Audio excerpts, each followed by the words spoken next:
this is Houston. Are you ready for the event? We are ready for the event. House Committee on Science, Space, and Technology. This is Mission Control, Houston. Please call station for a voice check. Station, this is Science, Space, and Technology Committee Chairman Lamar Smith. How do you read me?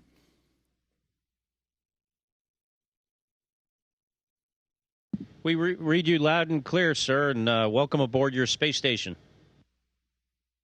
Captain Kelly and Dr. Lindgren, thank you very, very much for spending 20 minutes with us today. We have a number of members of Congress right here eager to ask you questions, and we're going to keep our questions short to try to get as many in as possible, and I'll start off. I had a number of questions submitted by schools and students back home in my congressional district in Texas. I selected one from the Winston School in San Antonio, and that question, just to be directed to both of you, is what should students study if they want to work for NASA or become an astronaut?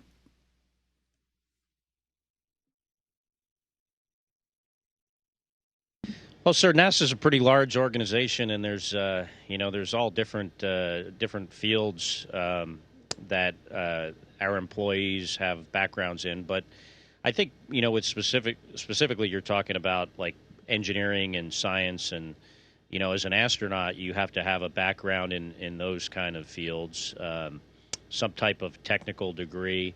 There's a lot of confusion. A lot of times people think most of the astronauts come from the military, and that's not true.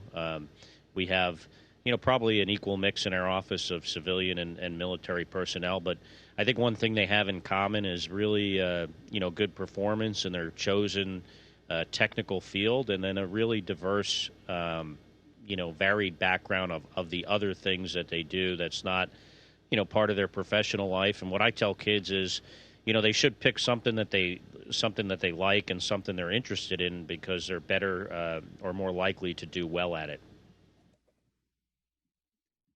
And I would, sir, I'd just add to what Scott said, that when I talk to kids that want to pursue a career in space flight, and specifically to get to come up here and explore with us, that they need to really focus on the science and math and those sorts of things, because that is the language of space flight, and Okay. and they need to be fluent. Thank you very much. The ranking member is recognized.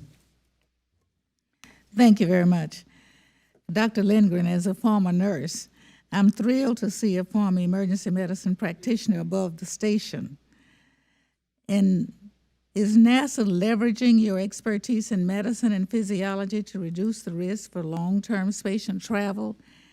And Commander Kelly, thank you as well for being there.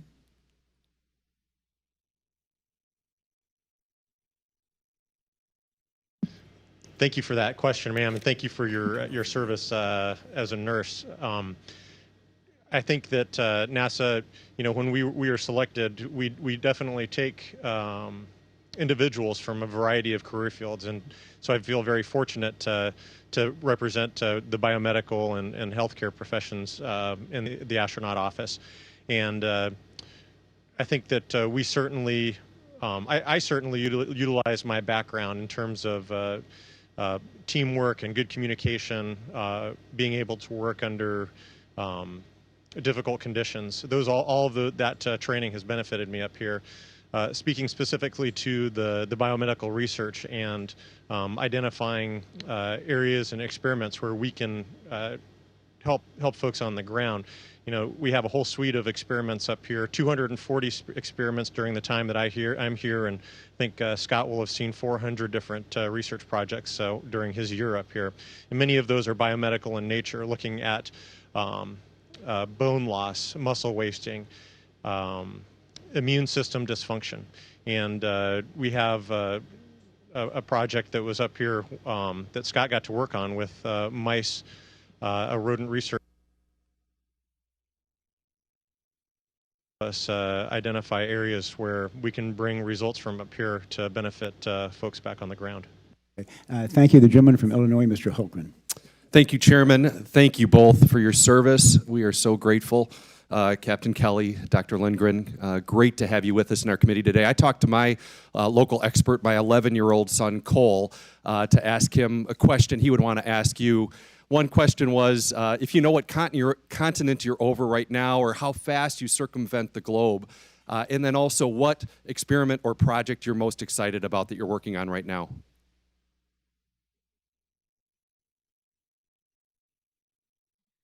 So right now we're over the southern part of South America, and we're heading across the Atlantic and soon to be over southern Africa and then up into Europe.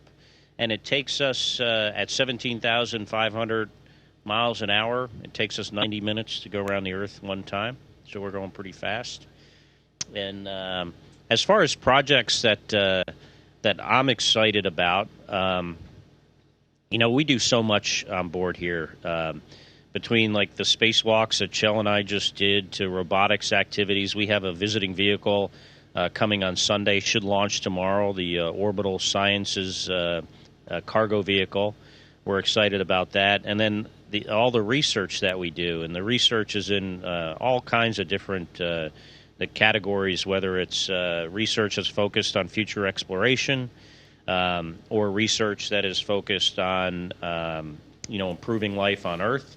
And, both of those are in all different kinds of disciplines, whether it's medical stuff or, for instance, the life support system here and how we, replenish the environment of oxygen, scrub it of carbon dioxide, create water from our urine, use that water to produce oxygen is something that's very important for exploration. And for me, all that stuff is exciting in different ways. But I think, the one thing that excites me the most for this particular flight is the idea of being up here for a year and expanding the envelope about, how people can live and work in space for longer periods of time, because that's what it's going to take, understanding that better for us to travel further from our planet and hopefully one day go to Mars.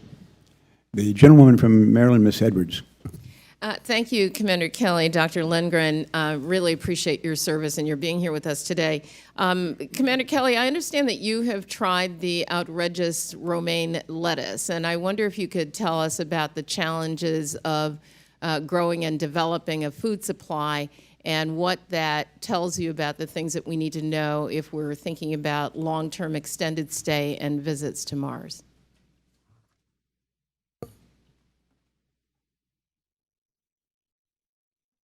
That's a tough question you ask. I mean, I'm not, I don't quite understand the logistics train of going to Mars and at what point it's more efficient to grow your own food. Exactly the point where it's more efficient to grow your own food with the resources you need to do that versus maybe pre-positioning food there.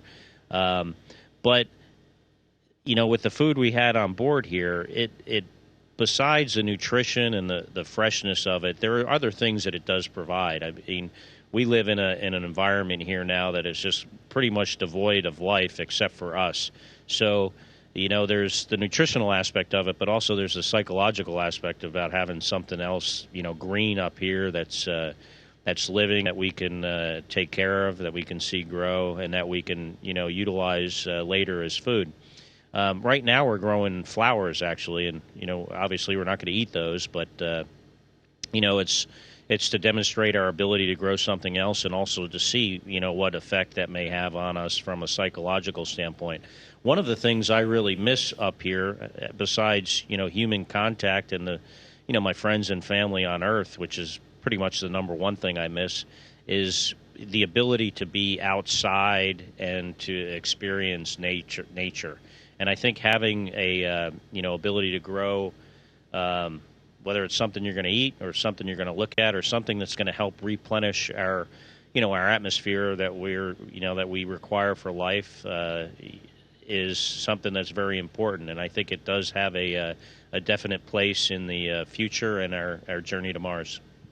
The gentleman from Oklahoma, Mr. Bridenstine. Thank you, Mr. Chairman, and thank you to our astronauts.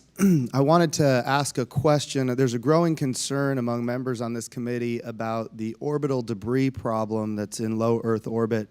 And I wanted to ask a question about some of the precautionary measures. I know that the chances are remote and the probability is low, but can you share with us what your precautionary measures are and also how often they occur and if it impacts your ability to do your work on the space station?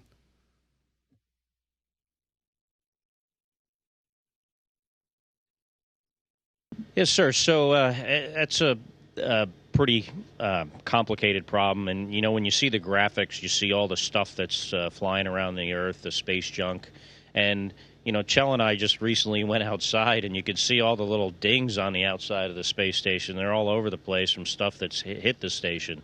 Now, fortunately, you know, most of that stuff is small and hasn't done any significant damage, but there is damage done, and there's obviously the chance of more significant damage. There's shielding on many parts of the space station outside that will prevent, you know, some kind of catastrophic impact from small things and things in orbit. Stuff that's you know, coming from, you know, deep space is going much faster and presents even a larger problem. But there's really nothing we can do about that. Occasionally, we have to move the space station.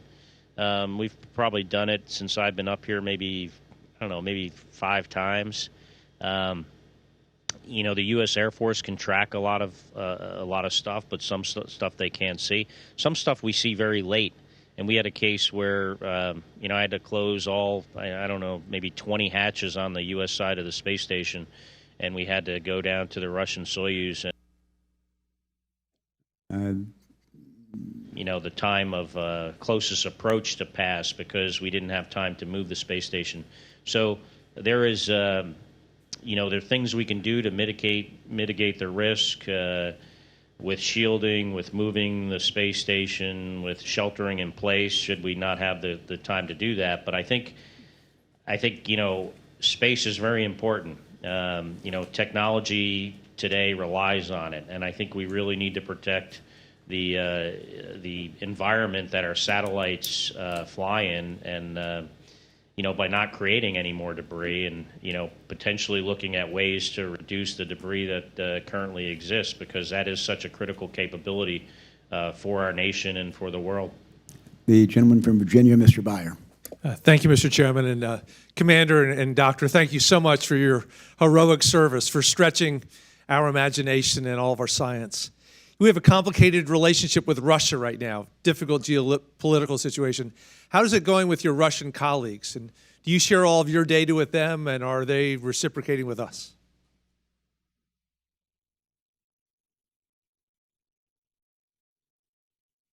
Yeah, so, you know, Russia's really been a great partner for us on the space station, and that's one of the things that is great about this program. You know, besides the research value and the, you know, the exploration capability it provides, you know, the international partnership and the, you know, providing a place and and goals and, you know, a program for us to work on jointly with other nations has been really one of the, you know, the shining points of this space station, you know, relationship that we've had.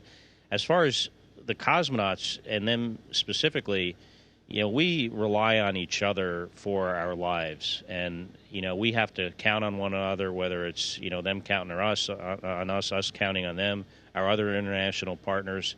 So, you know, any difficulties that are and conflict that our countries experience is something that, you know, although we recognize that that stuff goes on and occasionally we talk about it, it doesn't affect our relationship up here because, you know, we're all professionals. We understand the reality of, you know, having to rely on one another.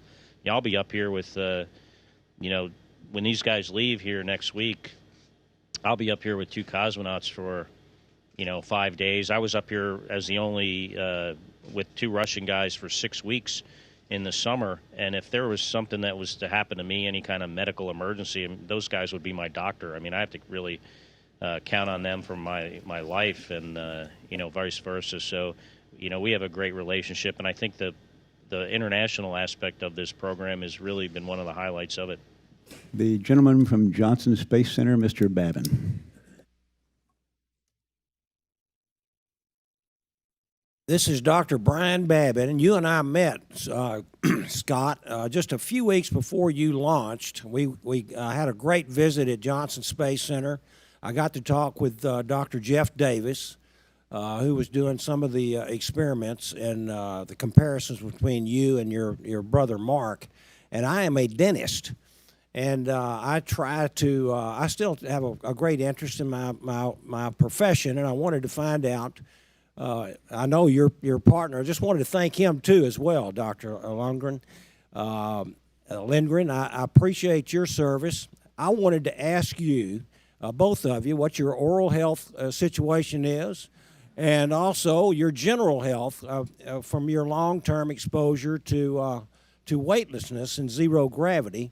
And have you had any situations where you've had a problem there, and do you have any long-term concerns about that? And again, thank you so very, very much.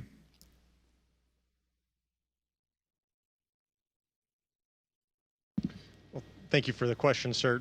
The philosophy of our medical care system is really one of prevention and identifying the healthiest people possible to select into the astronaut office to maintain their health at the highest levels in preparation for flight. It's expensive to, of course, to bring a lot of tools and equipment up to the space station. So we do have a medical capability up here, both medical and dentistry capability, but it's fairly limited. And so because of our proximity to the Earth, if we really had any significant emergencies, it's always most desirable to get the affected crew member evacuated back to the Earth. Now, this is something, of course, that we're going to have to really think about as we start venturing deeper into our solar system. A trip to Mars is not going to have the luxury of a quick evacuation, and so we will have to identify a more robust medical care and dentistry care program. So I think for both of us, and really for all of us up here on the space station, we were in excellent health when we launched, and we try to maintain that level of health up here with just good preventive practices, hygiene, oral hygiene, and then also countermeasures, including exercise. And we're actually standing right next to our exercise bike. We have a treadmill and a resistance exercise machine in one of our other modules. And those are critically important to our long-term health, so that when we turn back to the Earth, that we've maintained our bone density and strength, our muscle strength, and cardiovascular fitness. And of course, those things are going to be very important for a long-duration mission as well. I regret we only have time for one more question, quick question, and that goes to the gentleman from Colorado, Mr. Perlmutter. Thank you. And gentlemen, thank you for your service to the nation and to the future. And my question is, and I'm very happy, Dr. Lindgren, you've got so many degrees from institutions in Colorado. My question, we heard in a panel a couple weeks ago that the planets line up in 2033. That's the best time to get our astronauts to Mars. Do you guys think that's feasible?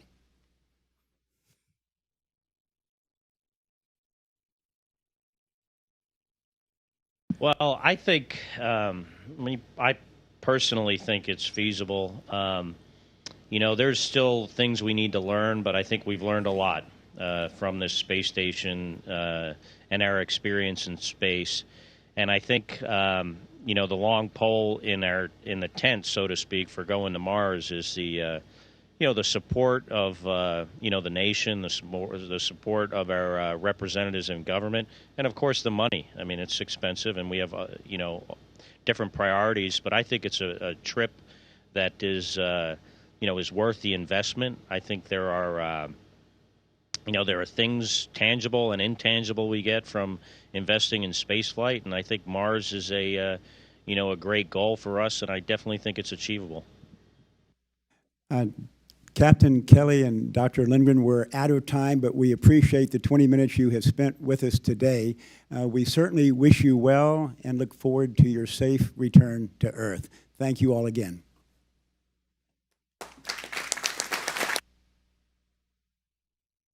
Thank you so much. Thank you so much for your time, and we really appreciate the opportunity to speak with you all. And we also wanted to wish Congresswoman Johnson a happy birthday.